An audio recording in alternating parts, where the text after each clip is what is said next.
Hey guys, how's it going? So, I've been telling you, Joe Biden is coming for your guns. And today, on whitehouse.gov, on the briefing room page, there was an official announcement made. So, let's take a brief look at what the former vice president had to say, and then I'm going to weigh in on my opinions of what is coming and what we can do to defend our republic. Because remember, at the founding of this country, when Ben Franklin was asked, do we have a republic or a monarchy? His reply was, a republic, if you can keep it. And you would be you that's watching it right now. The time is here, and it's time for us to fight like hell to save our republic and to save our rights that were given to us by our Creator. See, these are natural rights given to us by God, and the only way they can take them away from us is if we give in and let them. So let's see what's going on here. So the former vice president put out a briefing today talking about this being the anniversary of the Parkland shooting event that happened 3 years ago. And I'm going to skim through this because really all it is an emotional heartstrings plea. This is fear-mongering, trying to get us all scared. And it's the typical thing where for the children, if we can save one life, all of these things that we've heard before, even though we know that guns save way more good lives than they take, and that the only thing that's going to stop a bad person with a gun is a good person with a gun. And in the end, this is a battle of good versus evil, and we need good to prevail. We can never become a communist country, guys. So he goes through here, again, fear-mongering, pulling at the heartstrings, but let's get to the meat and the potatoes of it. And there's one more paragraph I'm going to come back to in just a little bit here. And if you guys remember, in my stream last Friday night, I stream every Friday night at 9:30 p.m. Eastern Time. Would love to have you guys hang out with all of us there. It's a great chat, trust me. You'll have fun.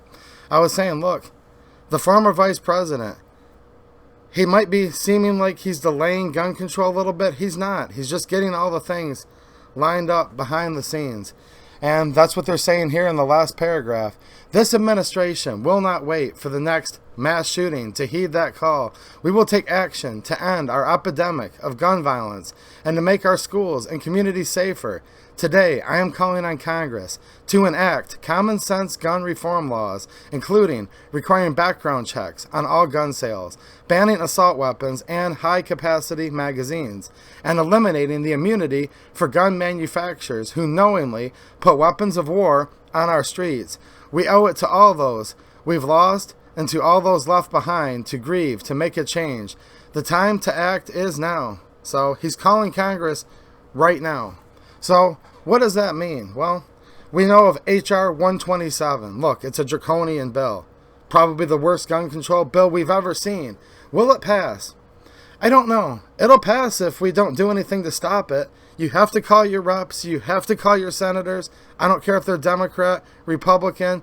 We need to make our voices heard no matter what. And we do need to focus on H.R. 127 because, look, it's so bad people say it might not pass. Okay, unless or until we ignore it, and then it does. Because trust me, the former vice president will sign it if it comes across his desk, and they love to see it pass. Now, is H.R. 127 a ruse? Yeah, probably too. There's probably two things going on at once right now.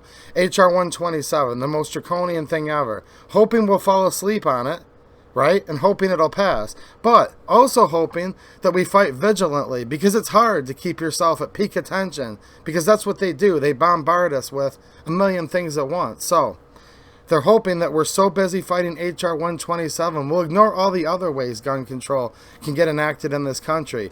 Which, if you look at the word epidemic, look, they're trying to make this a health issue. So if you go through and look at these recent appointments, right?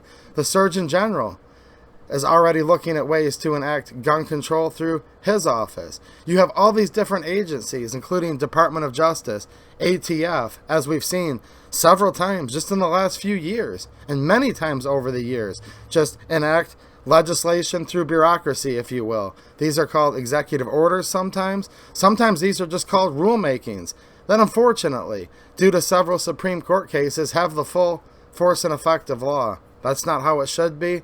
But we do have to deal within the reality of the times that we're in right now. So yes, we need to keep our eye on H.R. 127. Also keep our eye on what all these executive branches are doing. And really what they're doing is just trying to bombard us so much. And I truly believe they're just trying to fundamentally change our country. And when this country was founded, look at the Declaration of Independence. It says we're endowed by our Creator with certain unalienable rights, that among these are life, liberty, and the pursuit of happiness. And if you have your life, liberty, and the pursuit of happiness, what more would you need, right? But that's not what they want. They don't want us to be happy. And I cherish the whole Bill of Rights, all of the amendments. See, our rights were given to us by our Creator. And the Bill of Rights is just a prohibition telling the government, do not tread on me. Congress shall pass no law, right? With free speech and religion. The Second Amendment, the right to keep and bear arms shall not be infringed. But you know what? At the end of the day, these are just pieces of parchment paper if there's nobody here right now today to fight, to stand up for what is right, and to preserve this constitutional republic. That the government would only be here to preserve these natural liberties, and that they would no longer be needed, and that they should be abolished if they were to become contrary to that. See, that's not my words. That's me paraphrasing what the Declaration of Independence says. So the fight's here right now, and I'm not trying to sit here and fearmonger or scare you guys. We're just being reality. We just have to use common sense and know where we're at right now. And the time's here and the time's now, and so many people have done stuff for so long to preserve this nation, to preserve this republic, this experiment of a government of the people, by the people, and for the people, right? And it's a beautiful thing, and it's a good thing, and we need good to prevail. And we need to defeat evil. And let's take a look here at a quote from then Governor, became obviously one of our greatest presidents, Ronald Reagan. And in his inauguration speech, he said, "Perhaps you and I have lived too long with this miracle to properly be appreciative. You know, good times do make weak men, and we've had such good times. I fear a lot of us have grown weak, but we need to be strong right now." And then Governor Reagan continues, "Freedom is a fragile thing, and it's never more than one generation away from extinction. It is not ours by way of inheritance. It must be fought for and defended constantly by each generation, for it only comes once to a people. And those in world history who have known freedom and then lost it have never known it again." Look, guys, if we lose the United States of America, it's not going to come back. It's not going to come back in our lifetime. It's not going to come back in your children's lifetime. And you want this place to be better for your children. You want to leave this earth as a better place for the next generation, don't you? I know I do. And let's look at what they're really trying to do here in this letter from the former vice president. The second to last paragraph says, "The Parkland students and so many other young people across the country who have experienced gun violence are carrying forward the history of the American journey. It is a history written by young people in each generation who challenge prevailing dogma to demand a simple truth. We can do better, and we will." They're telling us right here what they're trying to do. They're trying to change this next generation. They're saying we can do better than America. Really? We can do better than the greatest experiment on self-governance, a constitutional republic, a country that was founded on the acknowledgement that your rights are endowed to you by your Creator, and that the government's to be instituted among men, and it's only there to protect and preserve your liberties. They want to do better than that? No, they don't. They want to destroy America, and we can never let this become a communist country. So stay vigilant. You know, swallow your pride. Call your congressman. Call your senator. We do have to fight back.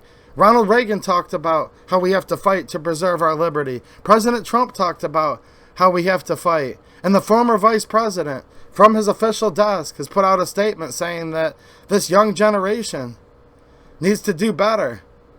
And by doing that, they want to end our rights. So we're going to talk more about this in upcoming videos, but stay strong, stay vigilant, and I encourage all of you. Hang in there, guys, and happy Valentine's Day.